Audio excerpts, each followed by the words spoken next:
This is about my daughter Emily, the girl I raised to be strong and independent, and the man I trusted to protect her when she couldn't protect herself anymore. My name is Robert, and I'm 67 years old.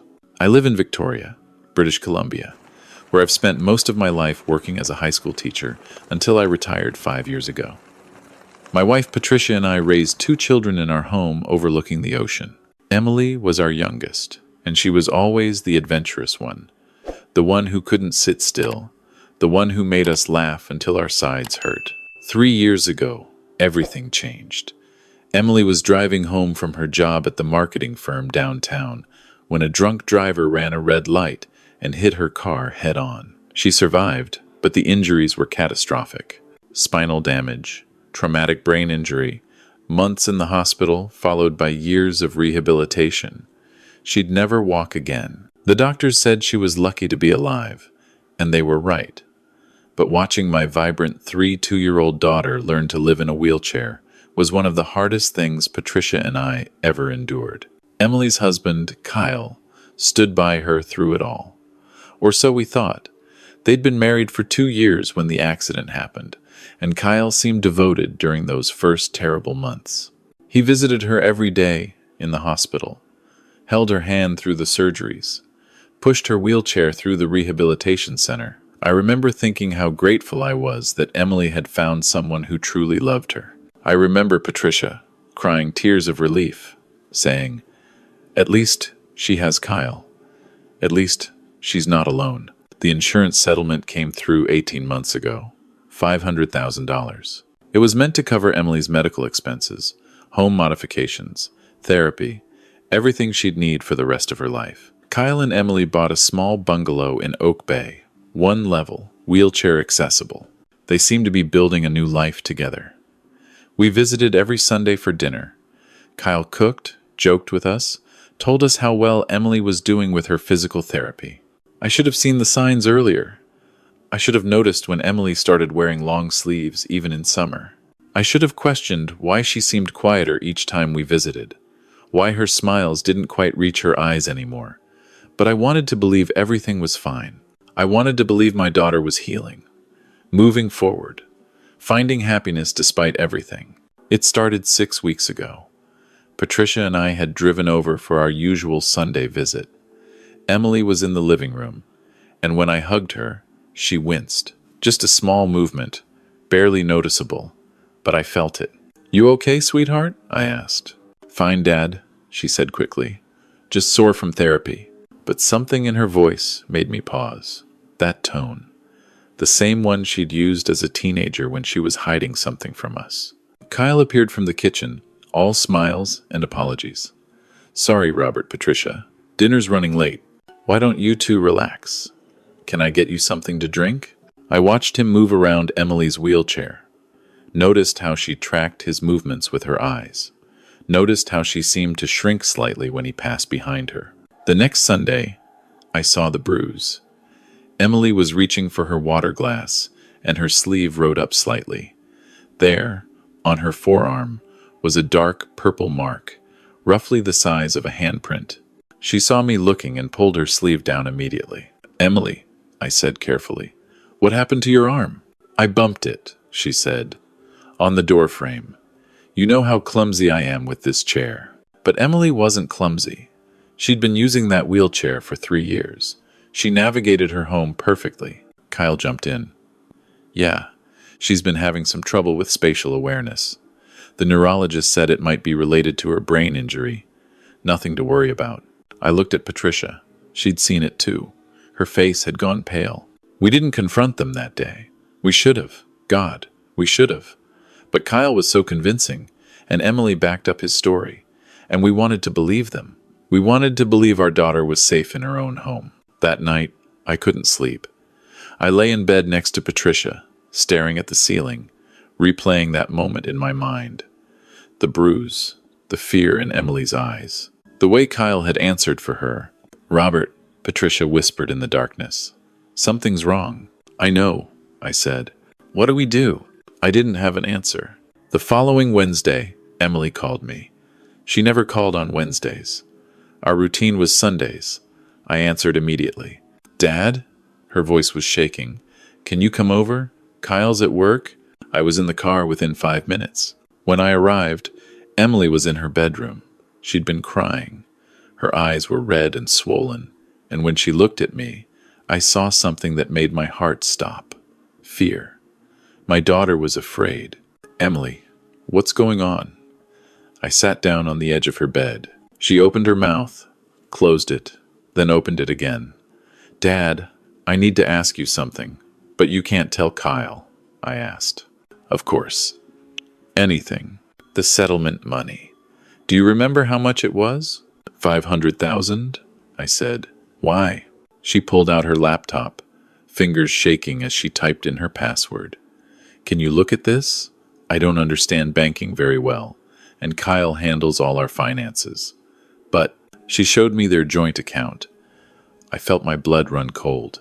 $73,000. That was all that remained of the settlement money. In 18 months, over $400,000 had disappeared. "Where did it go?" I asked, trying to keep my voice steady. "I don't know," Emily whispered. "Kyle says medical expenses, house modifications, bills. But Dad, our medical insurance covers most of my therapy. The house modifications only cost about $60,000. Where did the rest go?" I scrolled through the transactions. Large withdrawals, cash advances, transfers to accounts I didn't recognize.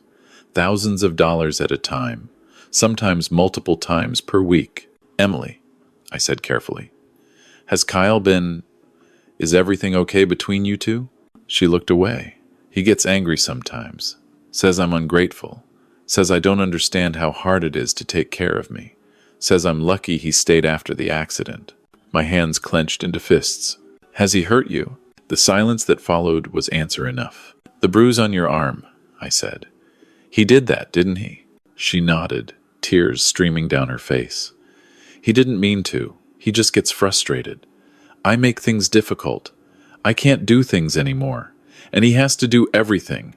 And Emily, stop." I took her hands in mine. "None of this is your fault.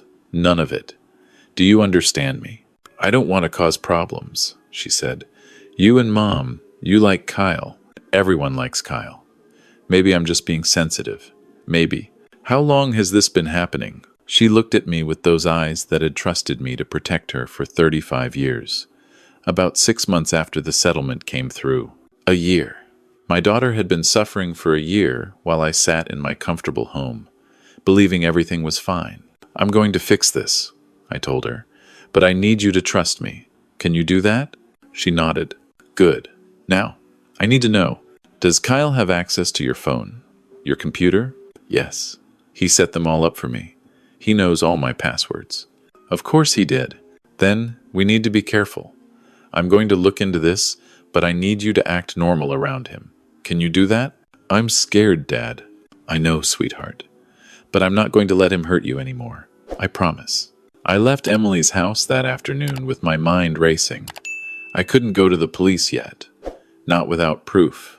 And if Kyle suspected we were onto him, he might do something desperate, might hurt Emily, might disappear with whatever money was left. I needed evidence. Real, concrete, undeniable evidence. That evening, I told Patricia everything. She cried, she raged, and then she helped me make a plan. We needed to document everything. The financial abuse, the physical abuse, everything. I called my lawyer the next morning. Daniel Chen had handled our will and estate planning for years. I trusted him.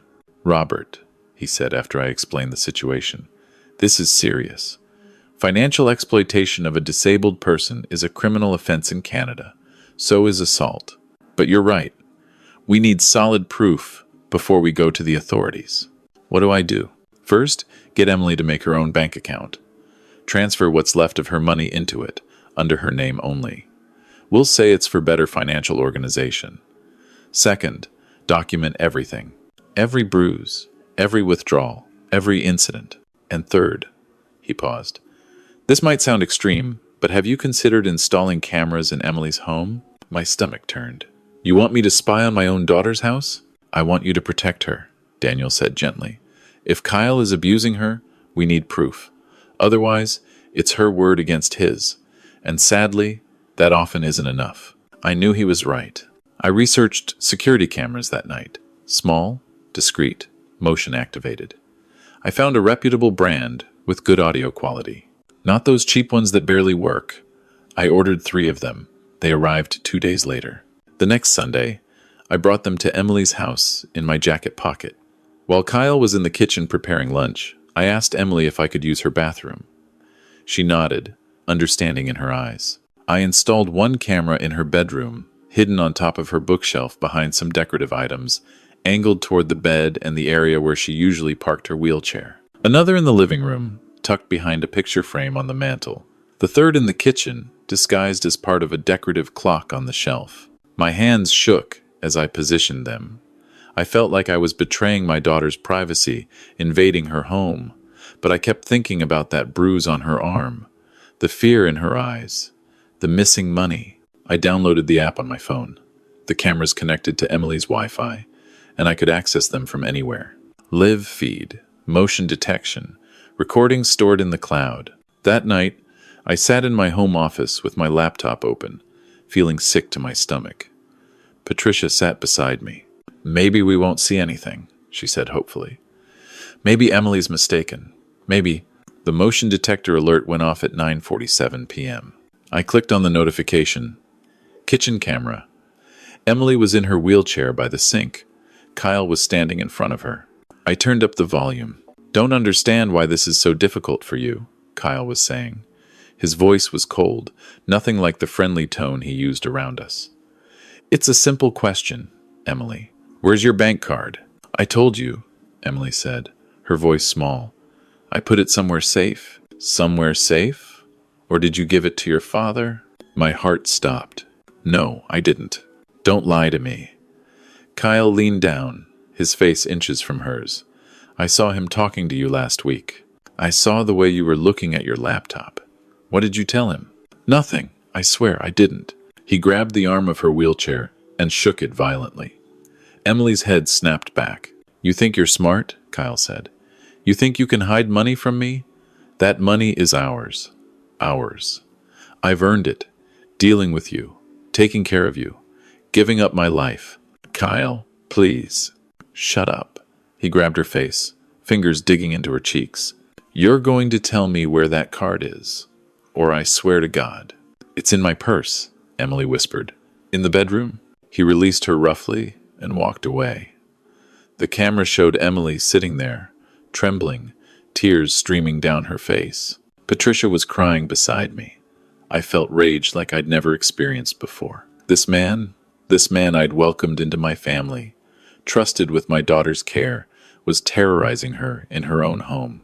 But I forced myself to stay calm, to wait, to gather more evidence. Over the next 2 days, the cameras captured hours of footage. Kyle yelling at Emily for moving too slowly. Kyle refusing to help her get into bed until she apologized for being difficult. Kyle going through her purse, taking cash.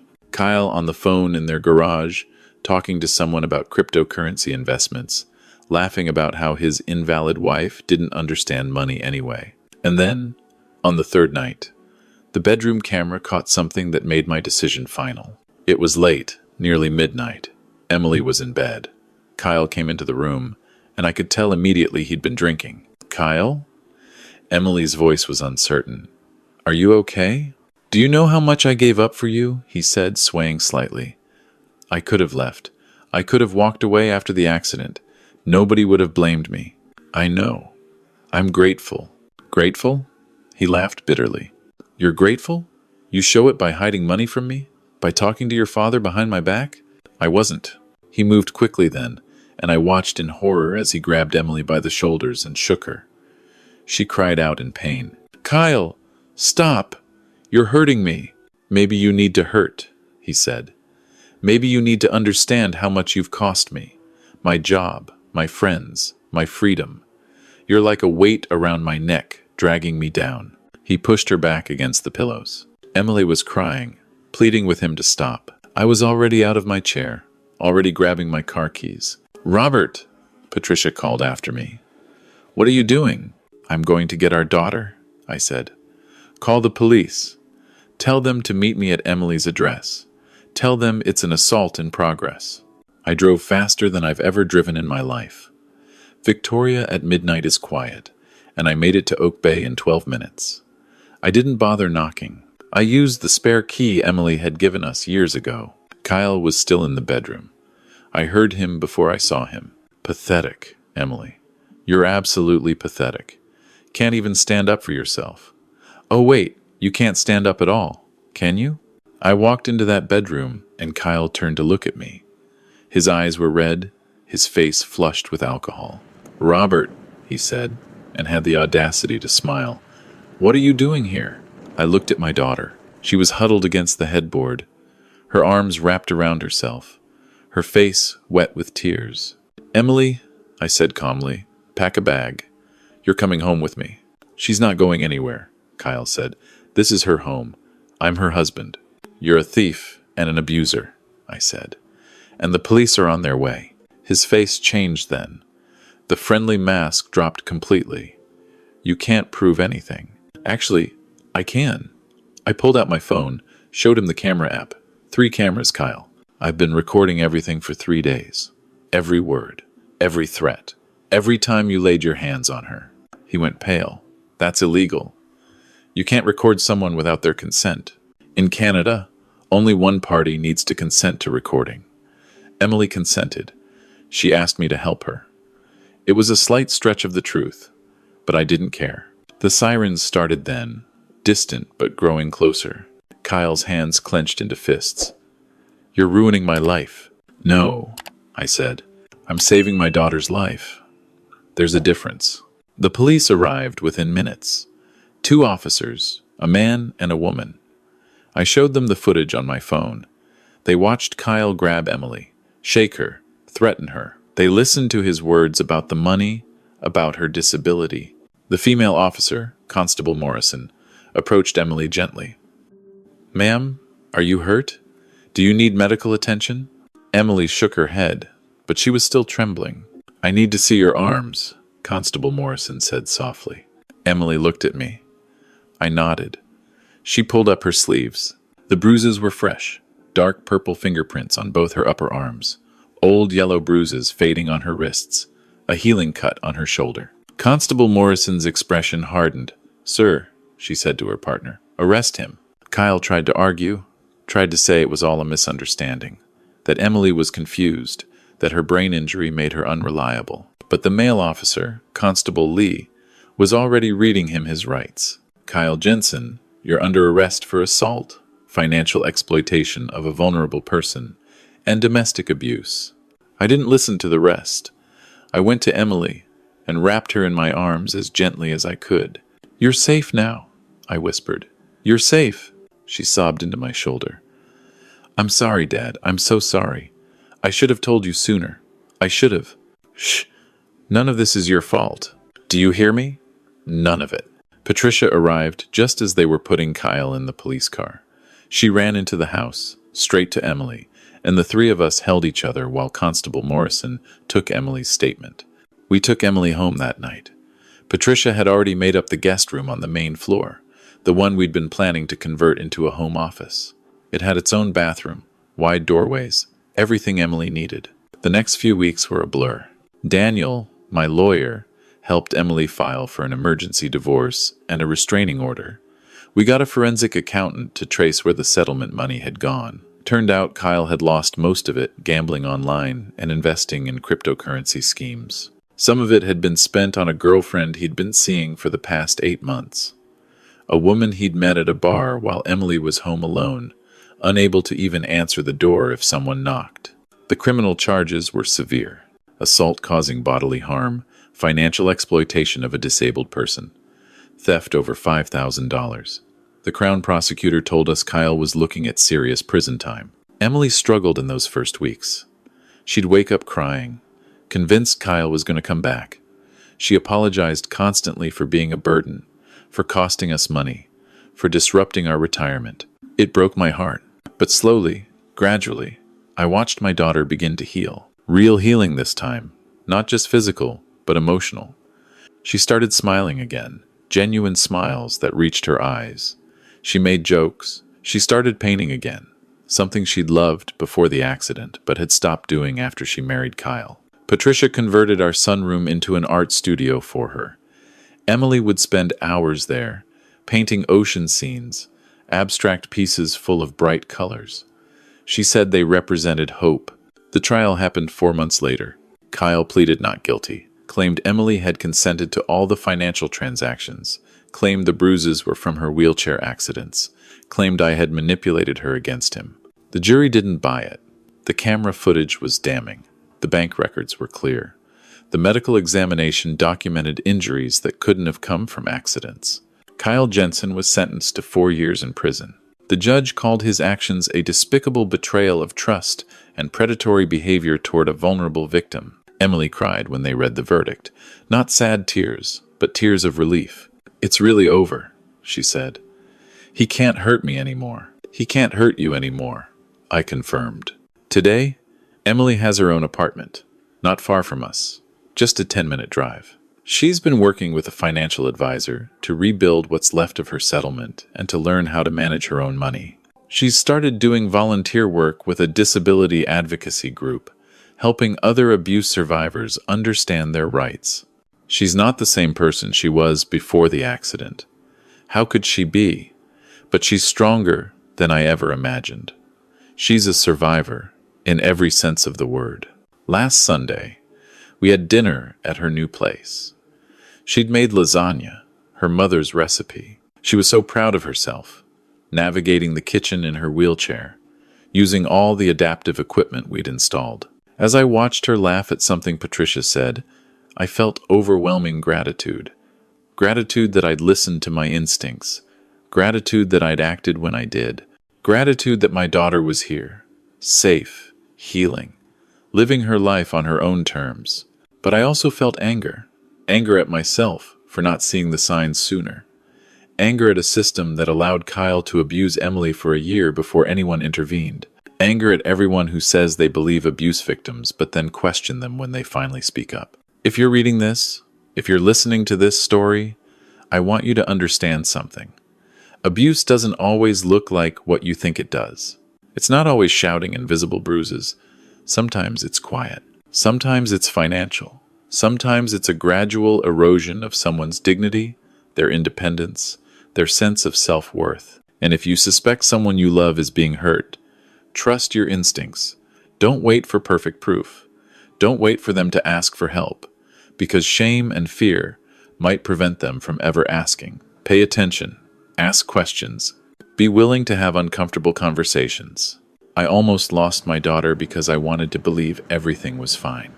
Because it was easier to accept Kyle's explanations than to confront the horrible truth. Because I didn't want to seem overbearing or controlling. But love isn't overbearing. Protection isn't control. Sometimes the people we love need us to see what they can't say. Sometimes they need us to be brave when they can't be. Emily told me something last week that I'll never forget. We were sitting on her balcony, watching the sunset over the water, and she said, "Dad, thank you for not giving up on me. Thank you for seeing me when I felt invisible." I told her she was never invisible, that she could never be invisible to me, that she's my daughter, and I would fight for her until my last breath. She smiled and said, "I know, Dad, I know. That's what love is.